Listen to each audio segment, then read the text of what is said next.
If you'd ask me what's one of the more fun cars in the compact crossover segments, I'll tell you the Nissan Juke. Because, first of all, look at it. It's such a funky and quirky looking car, and it actually handles pretty well. However, so far this second generation has only been available with a small 1-liter 3-cylinder engine producing only 114 horsepower. However, now there's a more powerful version. This is the Juke Hybrid with a 1.6 4-cylinder producing a lot more horsepower, and in this video we're going to find out if this car is just as much fun as it is to drive as it is to look at.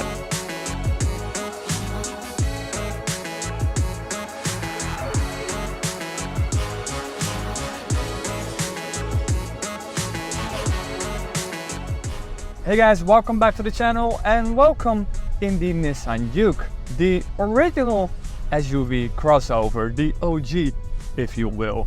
Because when this car came out back in 2010, this was basically the first crossover SUV as we know them today. This is the hybrid version. This car is a little bit more interesting than the regular second generation Juke that is already out there for a couple of years now, because the powertrain on this car is just a lot more fun and also a lot more economical.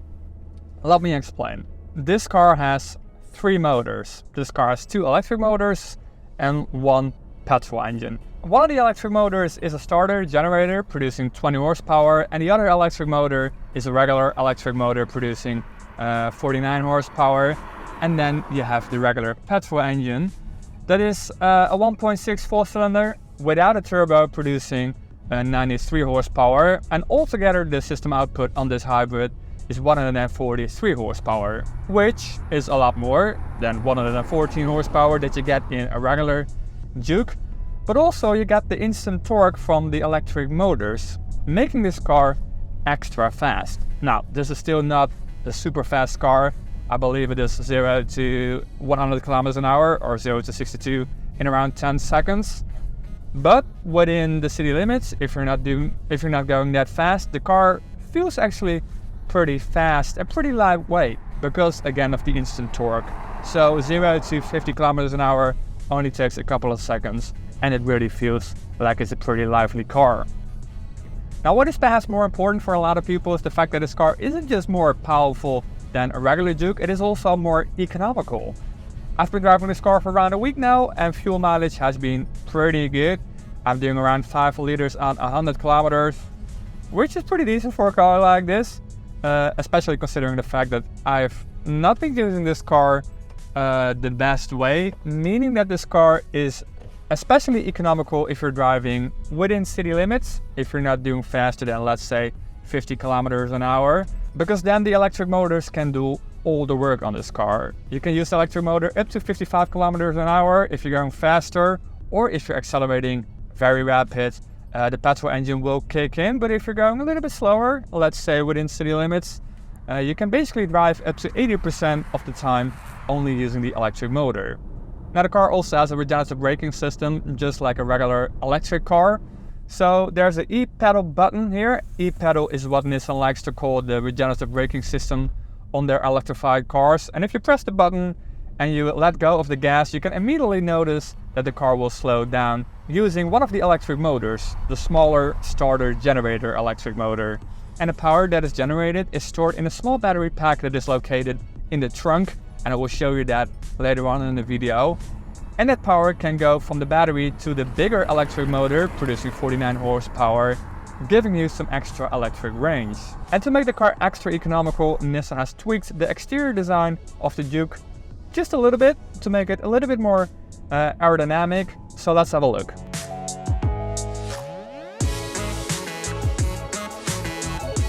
Almost all the design changes on this Juke Hybrid are located here on the front end.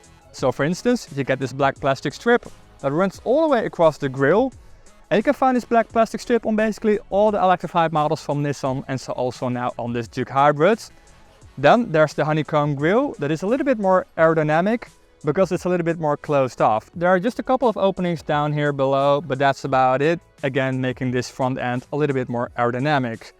They also made the wheel arches a little bit more aerodynamic. So you got this little flap here down below And they also closed off the space between the rear axle and the body of the car, again making the car a little bit more aerodynamic. Now design-wise, that's pretty much it, what they designed on the front end, so everything else is still exactly the same compared to a regular Nissan Juke.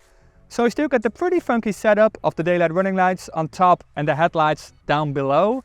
Now I say funky because it was pretty funky when this car first came out, but nowadays it's actually pretty normal. Even a Hyundai Kona or a new BMW 7 Series has this kind of setup with the daylight running lights on top and the headlights down below. But again, it was completely new and quirky when the Juke came out, so it's fair to say that even on that aspect, the Nissan Juke is a pioneer. The back end design is pretty much untouched. You do get a hybrid logo here on the lower right side, and they extended the ducktail here, so this little integrated spoiler is just a little bit bigger, again for better aerodynamics. Now the cargo space is a little bit different because this car has less cargo space compared to a regular Juke. Because in the trunk there's a little battery located, giving this car 68 liters less trunk capacity compared to a regular Juke. So this car has 355 liters of trunk capacity and a regular Juke would have 422 liters. Which is a little bit of a shame because the regular Juke didn't have that much cargo space and this hybrid version has even less cargo space. Now you can still fit around 2 suitcases here or a couple of duffel bags, but if you really need a lot of storage space, you're better off buying a Nissan Qashqai. Nissan also made a couple of changes to the interior design of the Juke Hybrid. So you get a digital gauge cluster. It's not a fully digital gauge cluster, you only get this small screen in the middle and next to it are analog meters. And you get an EV button here. And if you press it, the car will shut down the petrol engine and only use the electric motors, but only for a short amount of time. Now here in the center console, you get the e-pedal button and basically everything else in the car is identical to a regular Juke. And that's not a bad thing because the interior still looks very modern and very up to date. And personally I think the interior of the Juke is one of the better interiors in this segment, mainly because they use a lot of high quality materials. For instance, here on the dashboard, here on the armrest and also in the door panels, it's all covered in leather with white stitching. And I think overall the look of the interior is just very high class. Take for example the air vents that look like turbo vents that you can also get in a Mercedes-Benz. And definitely not in other cars in this segment. And also the finish around the center console is very impressive. So you get some black leather here and some nice glossy looking plastic, which doesn't look cheap, although the cup holders do look a little bit cheap with like a carbon looking material. And what I particularly like in this car are the sport seats that are obviously an option, but I would definitely go for them if you got some extra money to spend. And this car has the Bose personal audio system that consists of around 10 speakers all around the car, including these 2 speakers in the headrests, and they really add to the audio experience in this car because you really feel like the audio is surrounding you, like you're in some kind of 360 audio experience.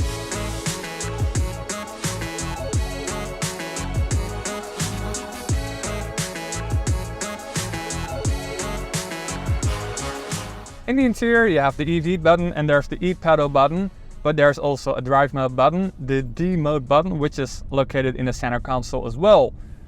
If you press it, you can see there are 3 drive modes. There's Eco, there's Standard and there's Sport. In the Eco mode you can instantly feel that the car is limited on power, and I believe even the aircon system isn't working on full power. And if you go for the Sport mode, you can immediately notice there's a lot more horsepower. Not just from the petrol engine, but also from the electric motor. And you can feel there's a little bit more weight to the steering wheel, which makes this car pretty fun to drive. Now the Juke was always a pretty fun car to drive. Not just this generation, also the previous first generation of the Juke was a pretty fun car to drive. However, this second generation never had the power it deserved. It only had the 1 liter 3-cylinder producing 114 horsepower, which again is enough for a Juke, but it doesn't make it fun to drive. Now this car has 143 horsepower and you get the instant torque that combines with a pretty stiff chassis, making this car a lot of fun to drive. Now I do have to mention the fact that the ride on this car can be a little bit on the stiff side, which makes this version of the Juke so much fun to drive, but also a little bit harsh to drive. Now I don't mind that, but I can imagine that some people rather have a more comfortable ride. Now don't get me wrong, the ride isn't uncomfortable, but if there's like a big speed bump, you really have to slow down. So that's everything you need to know in a nutshell about this Nissan Juke Hybrid. So far the best Juke out there, except for maybe the Nismo one on the first generation, but that's another story. If you like this video, give it a thumbs up, and if you want to see more videos like this in the future, don't forget to hit that subscribe button, and then I'll see you in the next video.